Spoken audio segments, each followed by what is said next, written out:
ये जगह ठीक रहेगी। हाँ, हम इसे यहीं छोड़ देते हैं। हाँ, लेकिन जल्दी करो। एक छोटी बच्ची के माता पिता गरीबी के कारण उसे मलबे में पड़े एक सीवर के पाइप में लिटाकर चले गए। मासूम सी बच्ची उस वक्त केवल 10 दिन की थी। रात के सन्नाटे में वो भूख के मारे रोने लगी तो उसकी आवाज सुनकर कुत्ते भौंकने लगे। वो बच्ची लगातार रोई जा रही थी तो उसकी आवाज सुनकर पास ही बनी झोपड़ी से शारदा निकल कर आई। वो उसे देख कर बोली, हाय, कौन हुआ इस मासूम बच्ची को यहाँ छोड़कर चला गया? मुए का जरा भी कलेजा नहीं कापा। अगर मुझे आने में जरा भी देर हो जाती तो ये मुए कुत्ते तो इसको नोच कर खा जाते। शारदा ने उसे गोद में उठाया और उसे लेकर घर आ गई। उसने उसका नाम राधा रखा। अब वही उसका माँ की तरह पालन पोषण करने लगी। शारदा का भी इस दुनिया में कोई नहीं था तो उसे भी सहारा मिल गया। अपनी गरीबी के चलते शारदा उसे पढ़ा लिखा तो नहीं पाई, लेकिन घर के कामकाज और सिलाई कढ़ाई में उसने उसे काफी होशियार कर दिया। राधा दिखने में सुंदर थी, साथ ही वो सर्वगुण संपन्न भी थी। फिर एक रोज जब देखो उस कमबख्त को और कोई काम नहीं है, बस आते जाते तंग करते रहता है। आ गई चीनी लेकर, और तू क्या बड़बड़ा रही है? माँ, उस कमबख्त अमित को समझा लो, जब देखो आते जाते मुझे छेड़ता रहता है। अच्छा, क्या कहता है वो?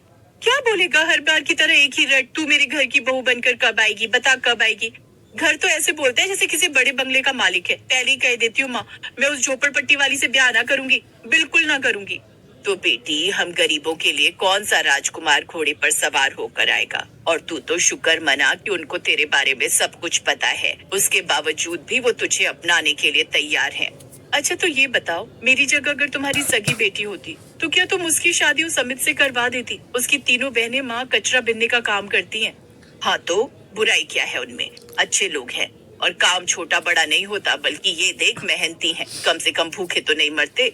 माँ के आगे राधा कुछ न कह पाई और कुछ महीनों बाद शारदा ने उसकी शादी अमित से करवा दी। उसके घर से कुछ दूरी पर ही उसका ससुराल था, जहाँ अमित, उसकी माँ, बाबा और 3 बहनें रहती थी। एक छोटी सी झोपड़ी में इतने सब लोगों को देखकर राधा हैरान रह गई। घबराओ मत राधा, मैंने यहाँ के मुखिया से बात की है। कुछ दिनों में वो हमारे लिए एक दूसरी झोपड़ी बनवा देंगे, तब फिर हम वहीं रहेंगे। तो ब्याह की इतनी भी क्या जल्दी थी? कुछ दिन और रुक जाते तो कम से कम चैन से तो रहते। अब मैं तो तुम्हारे बिना नहीं रह सकता था ना, इसीलिए। और ब्याह के बाद कम से कम तुम मेरी नजरों के सामने तो रहोगी। ऐसे ही समय बीता। कुछ दिन बाद, भाभी, खाने में क्या बनाया है? दाल रोटी बनाई है। भाभी, जब से आई हो ना, हमें ये दाल रोटी खिलाती हो। अरे कुछ तो अच्छा बना लेती। अब जो घर में है वही तो बनाऊंगी ना। अच्छा भाभी, ये बताओ, आपने कभी खीर, हलवा ऐसा कुछ खाया है? हाँ, खीर तो माँ ही बना देती थी। जब भी कभी चावल बच जाते तो उसमें थोड़ा दूध डाल देती थी, लेकिन हलवा वो तो नहीं खाया। सुना है उसमें महंगा सामान पड़ता है। और मटर पनीर? हाँ, एक बार मैं ना एक शादी में चुपके से टेंट के नीचे से घुस गई थी। वहाँ मटर पनीर था, वहीं खाया था। बड़ा ही स्वाद था। एक भला आदमी था, उसने भरपेट मटर पनीर और पुड़िया चावल और रायते के साथ खाने को दी थी। बस वो दिन था जब पहली और आखिरी बार खाया था। उसके बाद से उसका नाम सुनते ही मुंह में पानी आ जाता है, लेकिन कभी खाया नहीं। कोई बात नहीं भाभी, आज खा लेना। वो कैसे? आप माँ को जाकर मनाओ ना कि वो आज मटर पनीर बनाने दे। आपकी बात वो टालेंगी नहीं, हमें तो डांट कर भगा देंगी।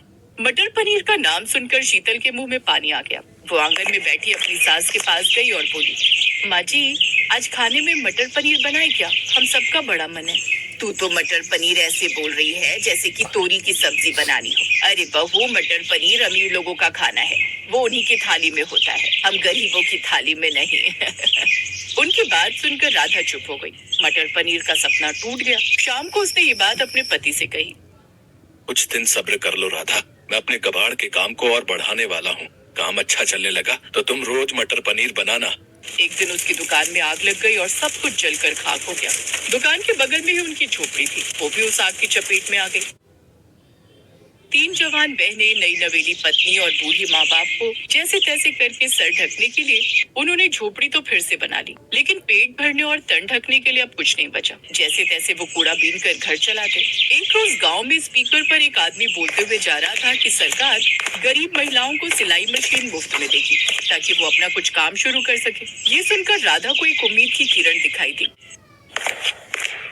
अमित, मेरे साथ ग्राम पंचायत चलो, मैं भी सिलाई मशीन के लिए आवेदन करना चाहती हूँ। ऊपर वाले ने चाहा तो मुझे जल्द ही सिलाई का काम भी मिल जाएगा। ठीक है राधा, चलो। अब वो दोनों ग्राम पंचायत जाकर मशीन के लिए आवेदन कराए और कुछ ही हफ्तों में उन्हें सिलाई मशीन भी मिल गई। राधा आस पड़ोस से जाकर पुरानी साड़ियां मांग कर ले आई और उन पुरानी साड़ियों से अपनी सभी नंदों के लिए उसने सलवार सूट बना डाला। वाह भाभी, ये सूट तो बड़ा ही अच्छा सिला है। हाँ, क्या शानदार डिजाइन बनाया भाभी। इतना अच्छा तो अपने गांव का कल्लू बुटीक वाला भी नहीं बनाता। हाँ बहू, बड़े ही अच्छे कपड़े सिल लेती हो तुम। जी शुक्रिया माँ जी। वैसे अब तुम तीनों ना जल्दी से आसपास के गांव में ये खबर फैला दो कि कोई कपड़े कम दाम में सिलवाना चाहे तो मेरे पास से सिलवा ले। अरे बहू, अगर इस बस्ती के गरीबों के पास इतने पैसे होते तो वो अमीर लोगों से कपड़े मांग कर क्यों पहनते। तभी हरिद्वार से लौटते ही आखिरी खबर मिलते ही शारदा सीधा राधा के घर पहुंची। अपनी माँ को देख राधा रो पड़ी और अपनी माँ के गले लगकर रोने लगी। क्यों रोती है पगली, जिसने बिगाड़ी है संवारेगा भी तो वही। कैसा दुख डाला मेरी बच्ची पर। लेकिन बेटी तू चिंता मत कर, एक दिन सब ठीक हो जाएगा। अरे वाह, नई सिलाई मशीन, ये तूने कब खरीदी? ये तो माँ सरकार की तरफ से मुफ्त में मिली है। अच्छा, तो फिर तो तू इसी को अपनी कमाई का जरिया बना। तुझे पता है अभी भी तेरे मायके के पुराने ग्राहक है ना, वो तेरे इंतजार में बैठे रहते हैं। रोज पूछते हैं वो मुझसे कि राधा कब आएगी, हमें उससे कपड़े सिलवाने हैं। तू बोल तो मैं तेरे ग्राहकों को तेरा घर दिखा देती हूँ, वो अपने आप तुझसे हर बार कपड़े सिलवाने आएंगे।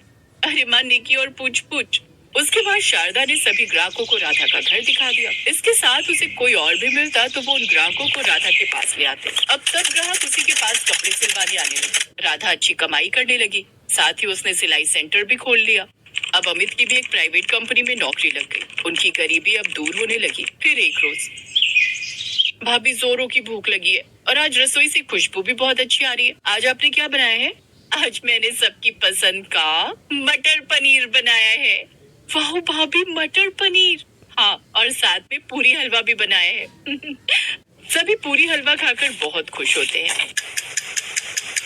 मैं बहुत भाग्यशाली हूँ राधा, जो मुझे तुम जैसी पत्नी मिली। अब हम दोनों मिलकर सब कुछ ठीक कर देंगे। हाँ अमित, हम दोनों मिलकर सब ठीक कर देंगे।